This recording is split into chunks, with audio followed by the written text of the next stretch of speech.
O Ouroboros, representado como uma serpente ou dragão que devora a própria cauda, é uma das imagens simbólicas mais antigas e universais da humanidade. Seu nome vem do grego. Oura significa cauda e boros quer dizer comer, ou seja, aquele que come a própria cauda. Presente nas tradições do Antigo Egito, da Grécia, da Índia, da China, do Japão, entre os Navajo, astecas e também entre os nórdicos, esse emblema atravessa civilizações e séculos. Mais do que um simples desenho, o Ouroboros representa a natureza cíclica da existência, o eterno retorno da vida, da morte e do renascimento. Ele carrega os significados de continuidade, plenitude, regeneração e da fusão de opostos. Ou, como expressavam os antigos gregos, a unidade que se revela por meio da diversidade. Para Carl Gustav Jung, o Ouroboros era a expressão simbólica de um arquétipo profundo, um mandala alquímico primordial que reflete a integração das partes inconscientes da psique e o potencial transformador da sombra. Essa concepção ecoa por mitos, religiões e tradições de todo o mundo. Foi através do contato com as culturas egípcia e grega que o Ocidente teve seu primeiro vislumbre dessa imagem poderosa. Uma das aparições mais antigas do Ouroboros pode ser encontrada no túmulo do faraó Tutancâmon, datado do século XIV a.C., onde a serpente aparece 2 vezes, envolvendo tanto a cabeça quanto os pés de uma figura divina, talvez simbolizando a união das divindades Ra e Osíris em um só ser. Para os gnósticos, o Ouroboros era a expressão do eterno e da alma do cosmos. No antigo manuscrito alquímico Crisopoeia de Cleópatra, ele é ilustrado com a frase grega hen to pan, um é o todo. A dualidade expressa pela serpente dividida em tons escuros e claros evoca o pensamento gnóstico e se assemelha ao yin-yang da filosofia chinesa. Na alquimia, essa figura foi associada ao espírito de Mercúrio, à perfeição dos metais e ao mistério da pedra filosofal. Por tudo isso, o Ouroboros se tornou muito mais do que um símbolo. Ele é um convite à jornada interior. Assim como um círculo mágico, ele nos conduz ao longo de uma travessia que revela os enigmas da dualidade, da transformação e da totalidade. É uma viagem que cruza épocas e culturas, mas que, acima de tudo, nos leva ao centro de nós mesmos, onde os opostos colidem e se integram, revelando o Um. Com essa perspectiva, vamos embarcar juntos nessa exploração, traçando o caminho do Ouroboros desde seus vestígios mais antigos até sua profunda relevância para a alma humana nos dias de hoje. Se essa jornada ressoar em você, lembre-se de curtir, comentar, se inscrever e acompanhar até o fim. Sua presença aqui é essencial para manter este canal vivo e pulsante. Vamos lá!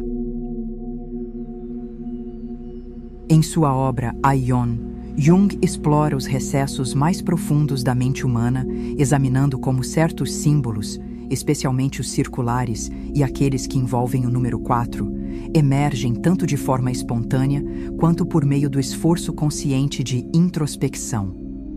Por um lado, nos produtos do inconsciente, o self aparece, por assim dizer, a priori, ou seja, em símbolos bem conhecidos de círculo e quaternidade, que podem ter ocorrido já nos primeiros sonhos da infância, muito antes de haver qualquer possibilidade de consciência ou compreensão. Por outro lado, somente um trabalho paciente e meticuloso sobre os conteúdos do inconsciente e a resultante síntese dos dados conscientes e inconscientes pode conduzir a uma totalidade, que mais uma vez utiliza símbolos de círculo e quaternidade para fins de autoexpressão. Também nesta fase, os sonhos originais da infância são lembrados e compreendidos. Essa afirmação de Jung evidencia o caráter ambíguo do self. Ele está presente desde sempre, mas ao mesmo tempo é algo a ser construído ao longo da jornada de autoconhecimento. Nesse contexto, o Ouroboros, representação simbólica do círculo primordial, reflete exatamente essa tensão paradoxal entre o que já é e o que ainda precisa se tornar. Como mencionado anteriormente, a primeira aparição registrada desse símbolo remonta ao Egito do século XIV a.C. No segundo santuário funerário do faraó Tutankhamon, encontramos uma representação impressionante da serpente devorando a própria cauda, duplicada em torno da cabeça e dos pés de uma figura mumificada, possivelmente uma imagem que funde as divindades Ra e Osíris. Essa composição visual transmite uma poderosa ideia de união, ciclo eterno e regeneração após a morte. Dessa origem egípcia, o símbolo se difundiu entre os gregos, que o nomearam Ouroboros, literalmente o que consome a própria cauda. Platão, em seu diálogo Timeu, descreve uma criatura primordial circular, autossuficiente e eterna, um modelo do cosmos ideal. Nas palavras do filósofo, ele era completo e liso, não tendo nem olhos nem ouvidos, pois não havia nada fora dele que ele pudesse ver ou ouvir. E ele não precisava levar alimento à boca, nem havia ar para que ele respirasse. E ele não necessitava de mãos, pois não havia nada do qual ele pudesse se apossar, nem pés com os quais pudesse caminhar. Tudo o que ele fazia era feito racionalmente, por si mesmo e em si mesmo. E ele se movia em círculo, girando dentro de si, o que é o mais intelectual dos movimentos. Mas os outros 6 movimentos lhe faltavam. Por isso, o universo não tinha pés nem pernas.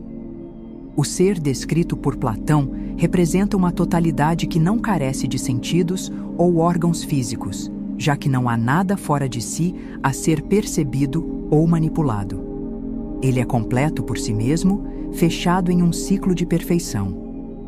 Essa ausência de órgãos sensoriais remete a uma existência além da experiência empírica, uma realidade não dividida, onde não há separação entre sujeito e objeto. Em outras palavras, uma forma de consciência onde a dualidade foi superada. O Ouroboros simboliza um sistema fechado, autossustentável, que se alimenta e se transforma a partir de si mesmo. Não precisa de nada exterior. É eterno, não por viver para sempre no tempo, mas por escapar da linearidade, operando num ciclo perpétuo. Sua ausência de braços e pernas reforça esse ponto. Não há ação dirigida para fora, pois não há fora. O movimento que realiza, girar sobre si, é a expressão máxima de interioridade e de autonomia. É como se Platão nos dissesse que o universo, ou o ser total simbolizado por essa criatura, não se desloca, mas ainda assim está em constante atividade. Ele gira eternamente dentro de si, um paradoxo que desafia nossa lógica comum. Esse arquétipo também ecoa a busca alquímica pela pedra filosofal, o emblema da transformação cíclica e da fusão entre opostos. É interessante notar que, no pensamento platônico, essa entidade não age por instinto, mas pela razão. Seu giro constante não é apenas um movimento físico, mas a expressão de uma ordem racional superior, uma dança cósmica que encarna o logos grego, posteriormente reinterpretado em contextos religiosos.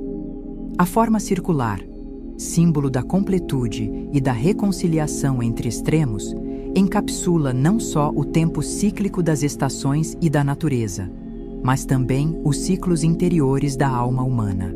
Apesar de sua completude, essa entidade não se movimenta nas 6 direções clássicas do espaço tridimensional: cima, baixo, frente, trás, esquerda e direita, o que reforça sua independência em relação a qualquer deslocamento linear.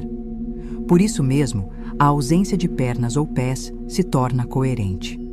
No Timeu, Platão apresenta o cosmos como um ser vivo que se move racionalmente em ciclos.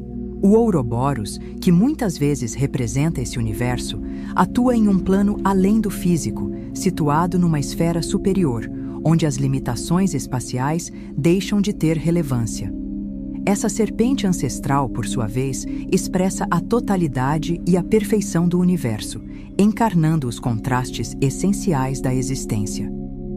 Séculos depois, o símbolo foi reinterpretado pelos gnósticos, vertente mística do cristianismo surgida no século II, que ampliaram ainda mais sua carga simbólica.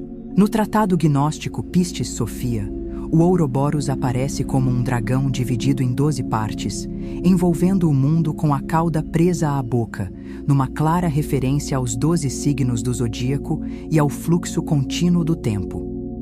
Dentro dessa visão, o Ouroboros representava a ilusão do mundo material, que os gnósticos viam como imperfeito ou maligno, e a luta da centelha divina enclausurada no corpo para se libertar e regressar à esfera da luz. Contudo, foi no universo da alquimia que esse símbolo encontrou um espaço central como representação filosófica e psicológica. Os alquimistas, empenhados na realização da grande obra, tanto no sentido de transmutar metais vis em ouro, quanto no de alcançar a iluminação interior, uniam práticas químicas com especulações espirituais.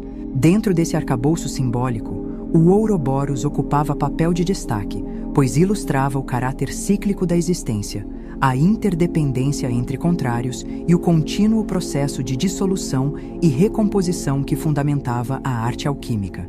Esse símbolo, ligado à fórmula solve et coagula, dissolver e reunir, encarnava o movimento em espiral da transformação interior que culminaria na obtenção da pedra filosofal, substância mítica capaz de promover tanto a transmutação física quanto a transcendência espiritual.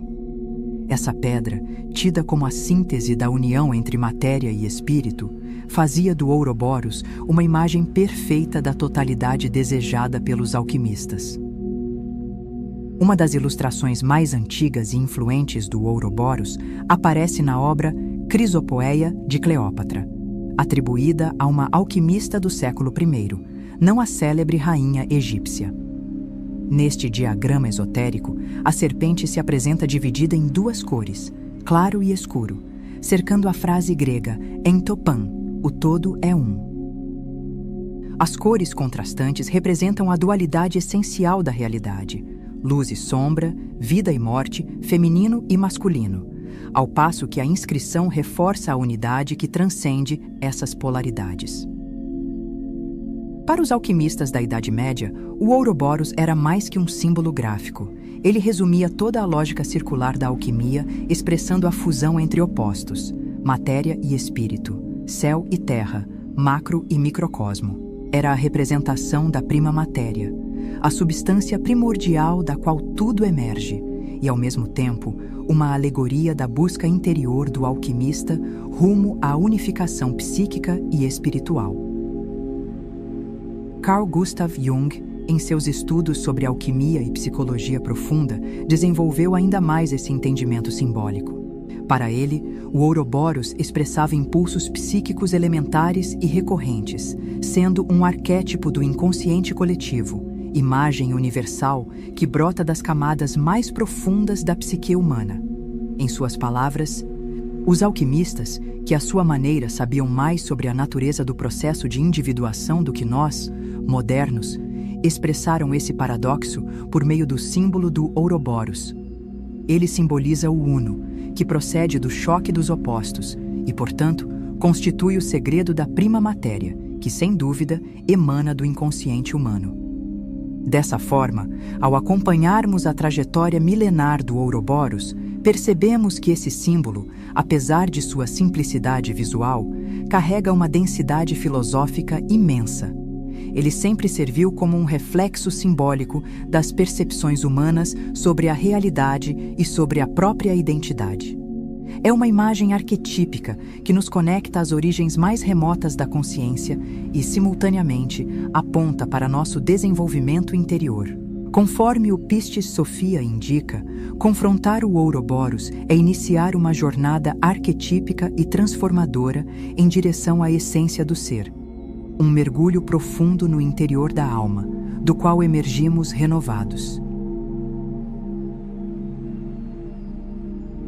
No texto gnóstico Pistis Sophia, encontramos uma potente imagem do cosmos por meio do símbolo do Ouroboros.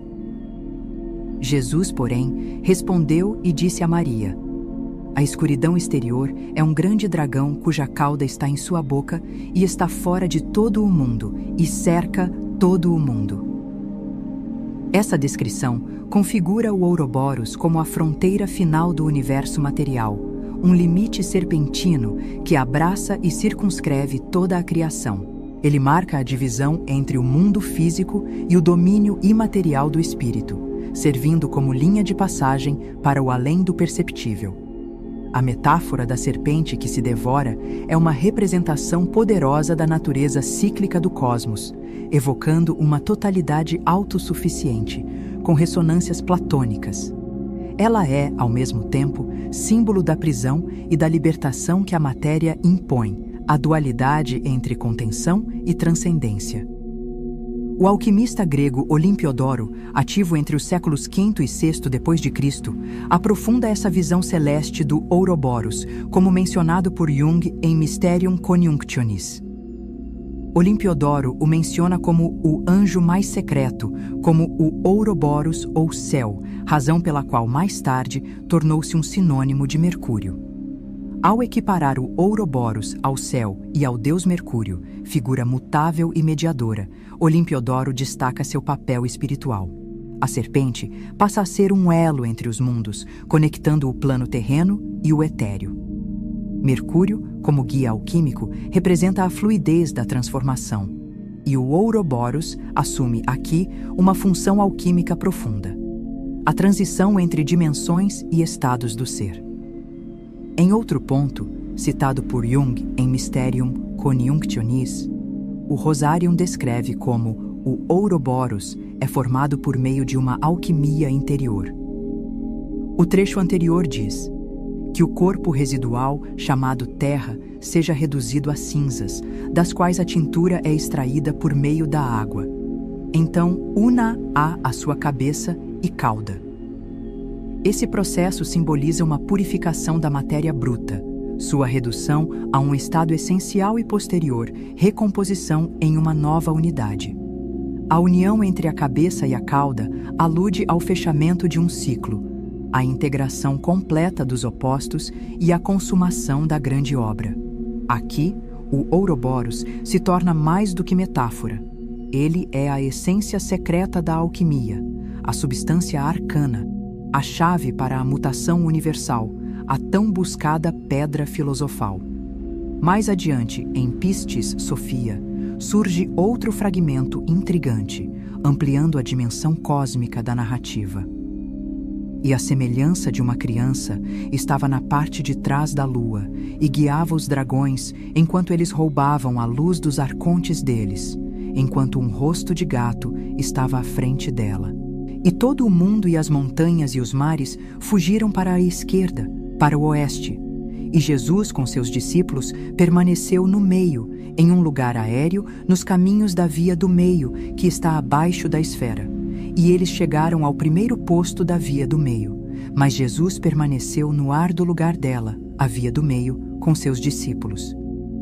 Neste trecho, figuras enigmáticas surgem. A criança por trás da lua e um rosto felino à frente, conduzindo dragões solares e lunares que subtraem luz dos arcontes. A criança pode ser vista como símbolo do renascimento da consciência, enquanto o gato evoca atributos como percepção aguçada e habilidade de mover-se na sombra. A retirada do mundo para o oeste, direção associada ao pôr do sol e ao fim do ciclo, sugere uma transformação iminente.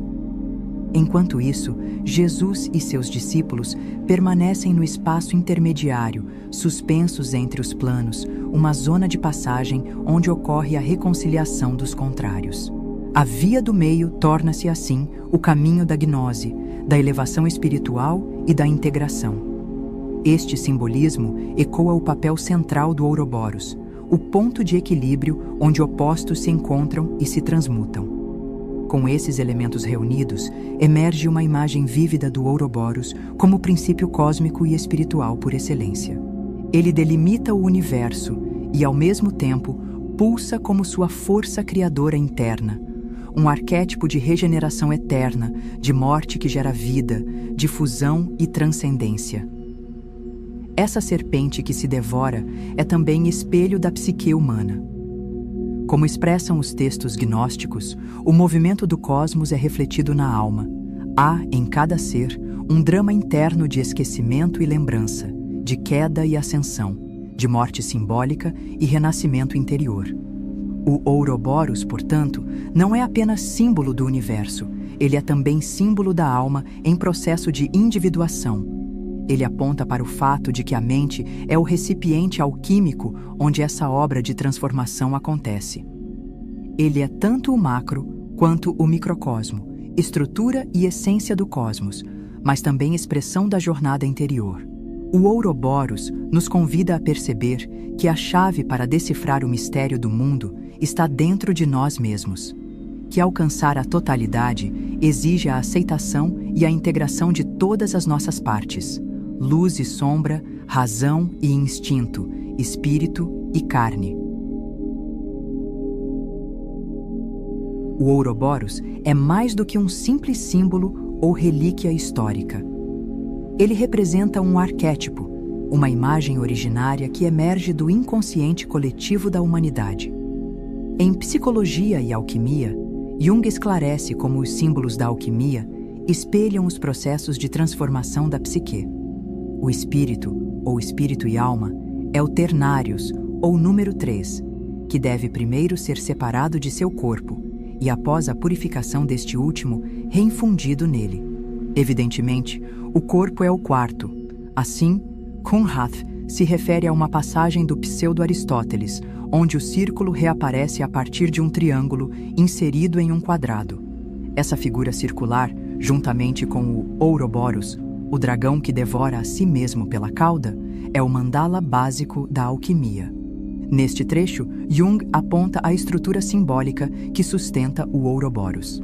O ternários diz respeito à trindade, espírito e alma formando um princípio tríplice, enquanto o quarto representa o corpo, ou a matéria.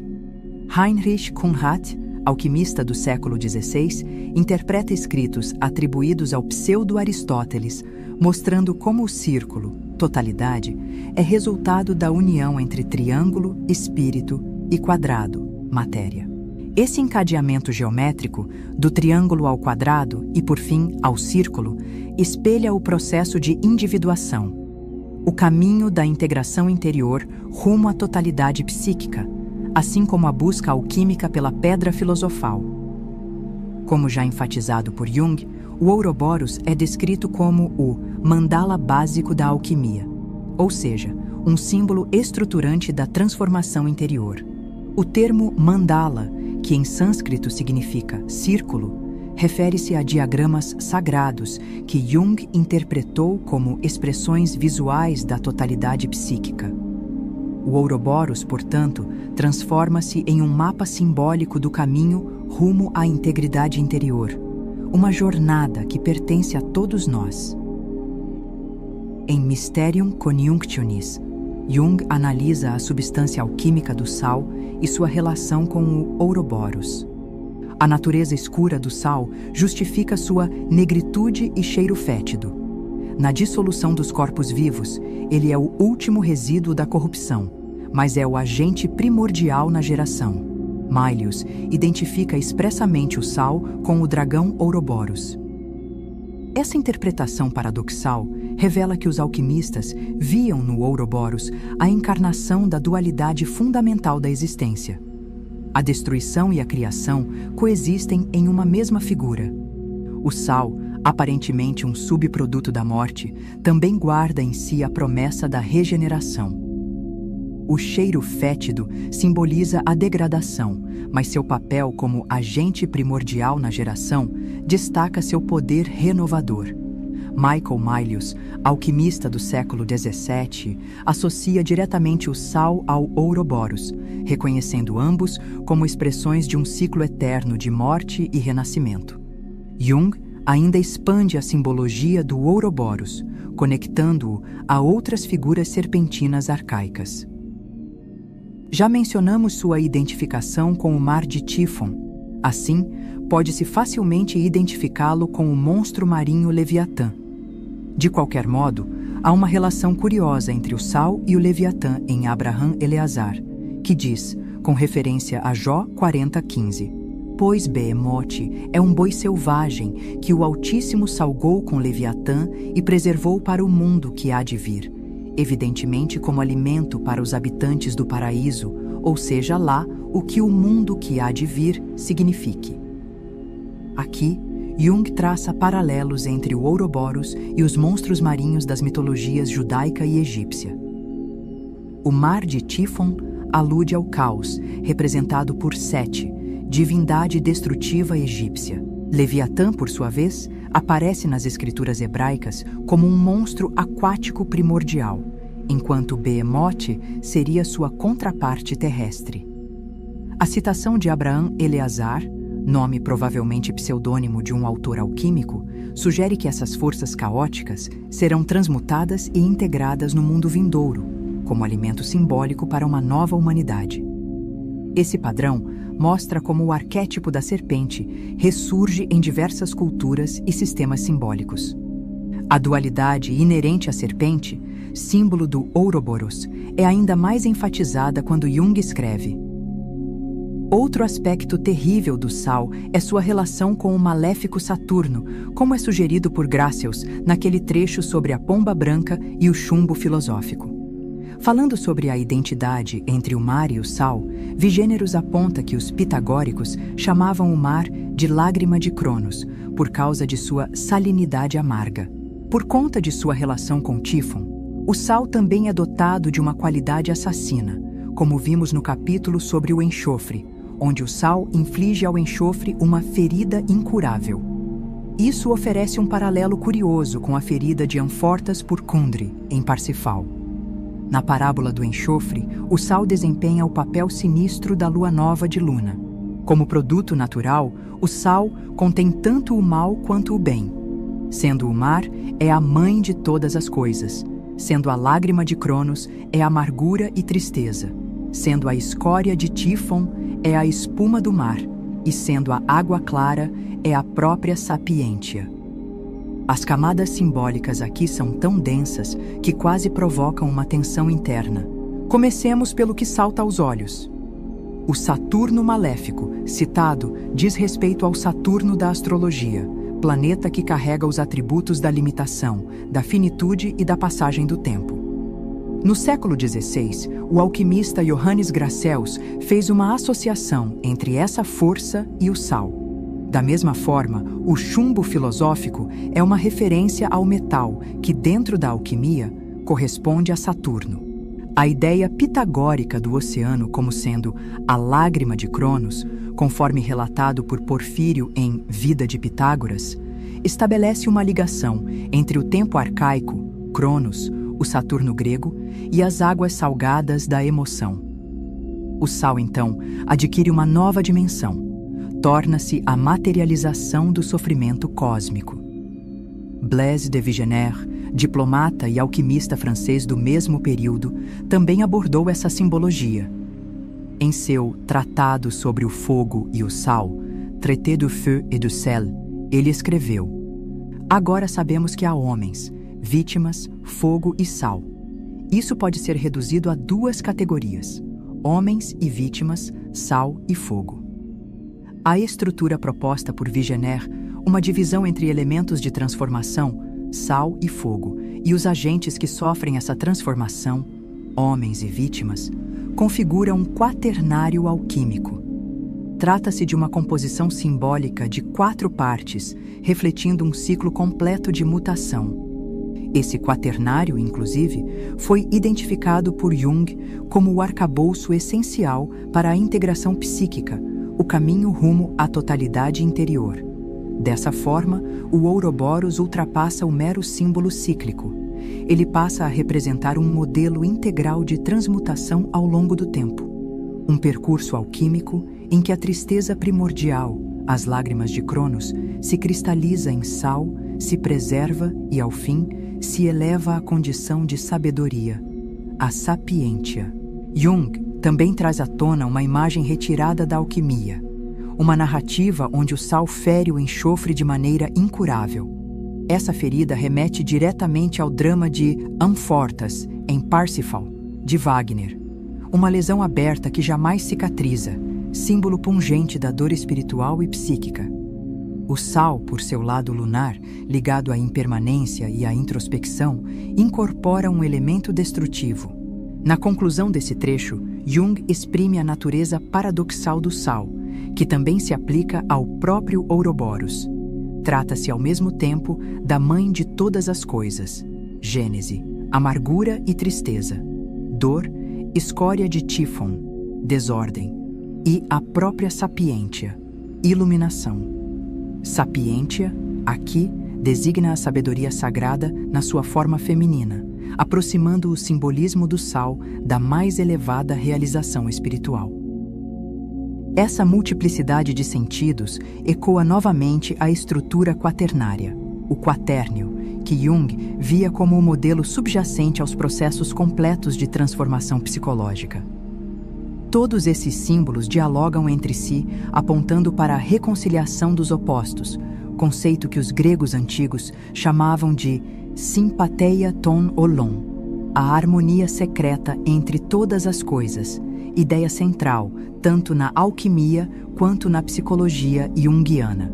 A opus alquímica, assim como a jornada da individuação, exige a convivência com tensões opostas, masculino e feminino, luz e escuridão, matéria e espírito, até que surja o tertium quid, o terceiro elemento capaz de unificá-las. O Ouroboros, enquanto arquétipo, manifesta-se de forma espontânea em mitos, sonhos e expressões artísticas ao longo da história humana.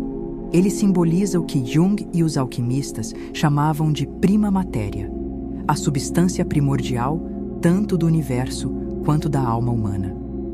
Quando essa serpente que morde a própria cauda aparece em visões, sonhos ou criações, estamos nos conectando a essa origem energética profunda, a própria energia da Kundalini. Diferente de conceitos puramente intelectuais, os arquétipos atuam como forças emocionais de transformação. O Ouroboros ativa ciclos internos em nossa psique.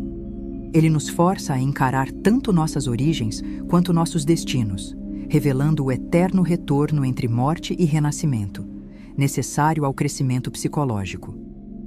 Dentro da psicologia de Jung, o processo de individuação, a realização de uma identidade plena, depende do encontro com conteúdos arquetípicos do inconsciente.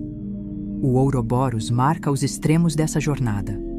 Primeiro, como símbolo da inconsciência indiferenciada da qual emergimos. E, por fim, como representação da unidade restaurada, depois de integrarmos as partes fragmentadas do nosso ser. Nessa perspectiva, o Ouroboros torna-se uma imagem do Self, o centro e totalidade da psique, segundo Jung, que orquestra o caminho da individuação. Sua forma circular evoca o mandala, símbolo sagrado da inteireza psíquica. Quando surgem sonhos, imaginação ativa ou visões, o Ouroboros indica que o Self está se manifestando, convidando o ego a encarar o luminoso, o sagrado vivo. É esse o mistério central que o símbolo nos propõe experimentar. Paradoxo absoluto, totalidade vibrante, o Self.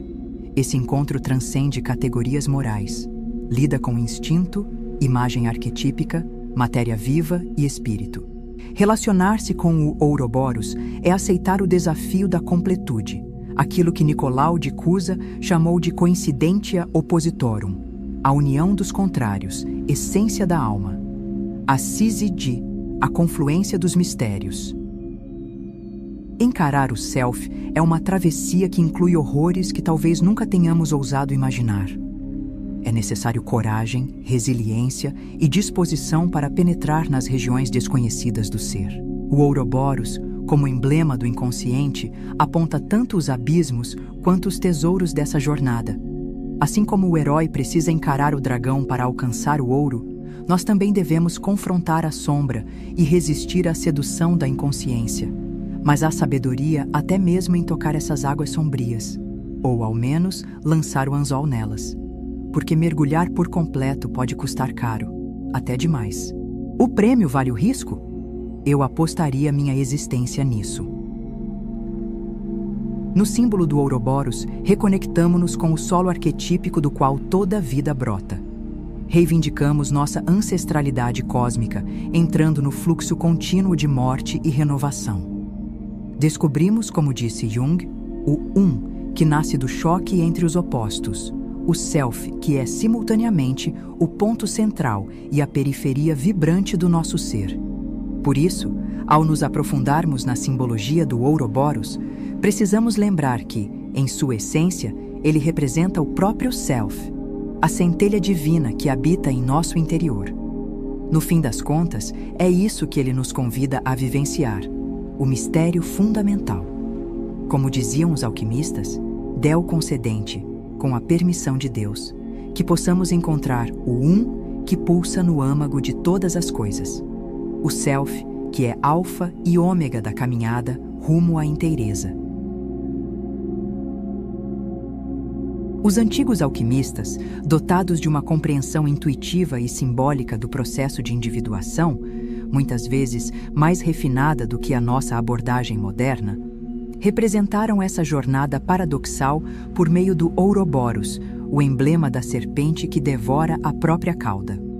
Em Aion, Jung destaca a profundidade desse símbolo ancestral, reconhecendo seu poder não apenas em transmitir, mas em encarnar o conhecimento.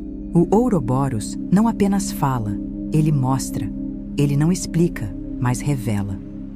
Ao observá-lo, somos convidados a sentir a união dos contrários, a constância que se esconde na transformação, a totalidade que acolhe as diferenças.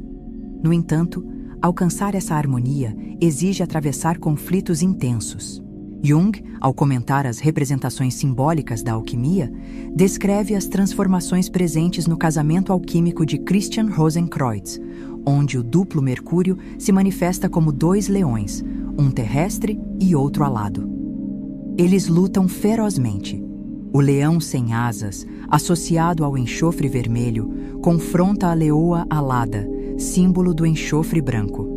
Ambos trajam coroas, sinalizando que representam o casal real, e ainda que destinados à união, o caminho até lá é marcado por embates emocionais. Esses leões encarnam o próprio Ouroboros, a tensão inicial que precede a fusão. Esse combate entre forças opostas é necessário. Antes de serem integrados, os elementos da psique precisam se reconhecer na alteridade. A união dos contrários não ocorre sem fricção, e o Ouroboros representa esse ciclo inteiro, não apenas o desfecho pacificado. A simbologia do par real aponta para a ideia de que a verdadeira soberania nasce da cooperação entre diferentes, não da negação de um polo em favor do outro. Jung enfatiza que o Ouroboros não representa o ponto de partida do processo psíquico, mas seu objetivo. O início é um emaranhado caótico, uma massa confusa de conteúdos inconscientes ainda não diferenciados. O símbolo da serpente em círculo, por sua vez, expressa a meta almejada, uma unidade que emerge da distinção, uma integração consciente dos opostos. Longe de representar um retorno à indistinção primitiva, o Ouroboros aponta para uma síntese superior. Não a fusão infantil, mas a convergência madura dos aspectos psíquicos separados. Além disso, o Ouroboros nos oferece um insight sobre a relação entre indivíduo e coletividade. Assim como a serpente contém simultaneamente começo e fim, unidade e multiplicidade, o desenvolvimento de uma pessoa reverbera no coletivo, ao passo que as transformações culturais influenciam profundamente os caminhos individuais. A linha entre o que é pessoal e o que é social dissolve-se, assim como a serpente que não distingue entre cabeça e cauda. No plano simbólico, isso nos permite perceber os ciclos recorrentes da vida, os temas que retornam com nova roupagem, os desafios que nos visitam em espiral, jamais idênticos, mas sempre familiares. Ao término desta jornada simbólica, somos transformados. A imagem da serpente que se consome deixa de ser apenas um ícone, torna-se experiência. A rigidez dos pensamentos se desfaz. as separações ilusórias perdem o sentido e emergimos com uma nova percepção. A vida se renova em si mesma, não por aniquilação, mas por reinvenção. Como ensina a tábua de Esmeralda, o que está em cima é como o que está embaixo. Essa máxima hermética encontra no Ouroboros sua expressão mais pura. Ali, o ponto final encontra o ponto inicial. O interno reflete o externo, o todo ecoa nas partes. O universo e a consciência individual espelham-se como manifestações de um mesmo padrão fundamental. Deixamos assim o símbolo da serpente circular não com respostas definitivas, mas com uma nova disposição interior. Carregamos sua sabedoria em nossos percursos retos, reconhecendo nos retornos a possibilidade de evolução. O Ouroboros permanece eterno, lembrando-nos que ultrapassar os limites é possível justamente quando os aceitamos, que só quem olha para a própria finitude pode vislumbrar a imortalidade, e que reconhecer nossa incompletude é o primeiro passo rumo à verdadeira totalidade. Ele é, ao mesmo tempo, espelho do mundo e reflexo da alma, um roteiro simbólico para a jornada da consciência. Se esta reflexão tocou algo em você, se trouxe luz a padrões antes invisíveis ou despertou questões novas, considere espalhar essa mensagem. Um like, uma inscrição, um compartilhamento. São gestos simples que ajudam uma verdade a ecoar num mundo que muitas vezes escolhe o conforto da escuridão ao invés do desafio da luz. A busca pelo real é o verdadeiro caminho da transformação, e como o Ouroboros, esse caminho é contínuo. Muito obrigada por assistir e até o próximo vídeo.